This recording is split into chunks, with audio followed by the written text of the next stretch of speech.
আসসালামু আলাইকুম ওয়া রাহমাতুল্লাহি ওয়া বারাকাতুহু। আজকে আমি যে বিষয়টা আলাপ আলোচনা করব সে বিষয়টা আসলে আমাদের দেশে, আমাদের বাংলাদেশের একটা পুরনো বিষয়। পুরনো বিষয়টা আছে একটা দল সম্পর্কে। বাংলাদেশে কিন্তু সবথেকে প্রাচীনতম দল। বাংলাদেশের প্রাচীনতম দল দুটো আছে, একটা আছে জামাত ইসলামী এবং আরেকটা আওয়ামী লীগ। আওয়ামী লীগের জামাত ইসলামের প্রতিষ্ঠা হয়েছে 1943 সালের সম্ভবত আগস্ট মাসের 18 তারিখে। এখন জামাত ইসলামী সৃষ্টির শুরু থেকে তারা এর পর্যন্ত যতগুলো কাজ করেছে প্রত্যেকটার ভিতরে একটা বিতর্কমূলক বিষয় জড়িত ছিল। এবং সেই প্রথম থেকে বলি যে 1947 সালে যখন বাংলাদেশ স্বাধীন হয়ে পাকিস্তান এবং ভারত দুইটা দ্বিজাতি তত্ত্বের মাধ্যমে দুইটা দেশ হয়েছিল, সেই পাকিস্তান সৃষ্টির তারা বিরোধিতা করেছিল। তারা কিন্তু পাকিস্তানকে মানেনি, পাকিস্তানকে স্বীকৃতি দেয়নি। তখন সর্বদলীয় বৈঠক থেকে তারা ওয়াক আউট করেছিল, তারা পাকিস্তানকে মানেনি। কি পোড়া কপাল একটা জিনিস দেখেন যে এই দলটার প্রতিটা পদে পদে, মানে আমার মনে হয়, আমি তো একজন ক্ষুদ্র ব্যক্তি, এখন তাদের বিষয়ে কি বলো, তাদের দলে অনেক জ্ঞানী গুণী ব্যক্তিরা আছেন।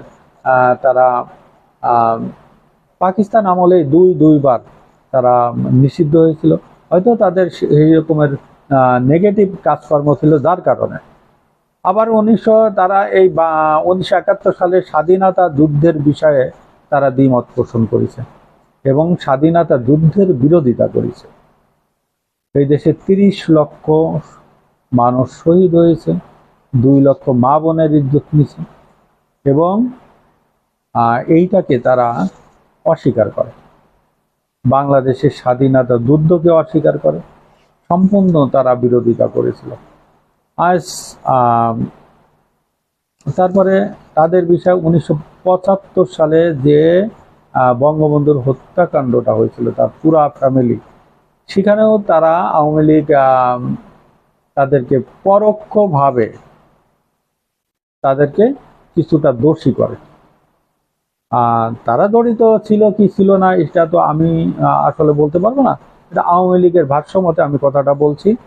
এবং 2024 সালের যে ডিজাইন, ম্যাটিকুলাসলি ডিজাইনের যে আন্দোলনটা হয়েছে এবং যে 24-এর যে এটা হলো গোলমালটা হলো, সেখানে তারা সরাসরি মাস্টার মাইন্ড দল হিসেবে তারা কাজ করেছে এবং পুরা এই আন্দোলনটা ডিজাইন তাদের করা এবং পুরা আন্দোলনটা তারা পিছনে থেকে নেতৃত্ব দিচ্ছে, সামনে অন্য দলের অন্য লোক রেখে তারা এই করেছে। আর স্বাধীনতার পর থেকে তাদের একটা জিনিস, তারা এদেশের পতাকা, এদেশের জাতীয় সঙ্গীত, এই বিষয় তারা কখনো স্বীকার করেনি এবং তারা এটাকে স্বীকৃতি দেয়নি। আমরা অনেক সময় দেখেছি তাদের যে প্রতিষ্ঠানগুলো আছে এবং তাদের যে মিটিং মিছিল হয় সেখানে তারা এই বিষয় সম্পর্কে কি করে না। তারা অনেক সময় বিতর্কমূলক অনেক বক্তব্য দিছে। তারপরে কিছুদিন আগে আমাদের এই শফিকুর রহমান সাহেব, উনি বাংলাদেশে কোনো বক্তব্য দিতে পারেন না, আমার মনে হয় উনি লজ্জা পেয়েছে। তা উনার লজ্জা পেতে পারত, যার কারণে উনি আমেরিকা গিয়ে ছোটোখাটো একটা অনুষ্ঠানে উনি বলেছেন আমাদের অতীতের ভুলের জন্য, ঠিক এইভাবে কথা বলেছে যে অতীতের ভুলের জন্য আমরা বাংলাদেশের জনগণের কাছে ক্ষমা চাচ্ছি। কিন্তু উনি বলেননি যে অতীতের কি ভুল।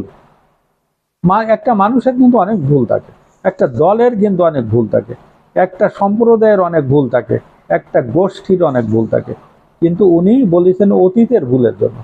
তা উনি 71 সালের বিষয়, তো উনি কি 71 সালের বিষয়ে কথা বলেছেন? 71 সালের বিষয় এইভাবে উনি সরি বললে বা ক্ষমা চাইলে তো হবে না। একটা পৃথিবীর অনেক দেশ আছে যে দেশে যেমন আমি সাউথ আফ্রিকার কথাই বলি, তা এখানে তাদের যে ইটা ছিল শ্বেতাঙ্গরা দীর্ঘদিন যাবৎ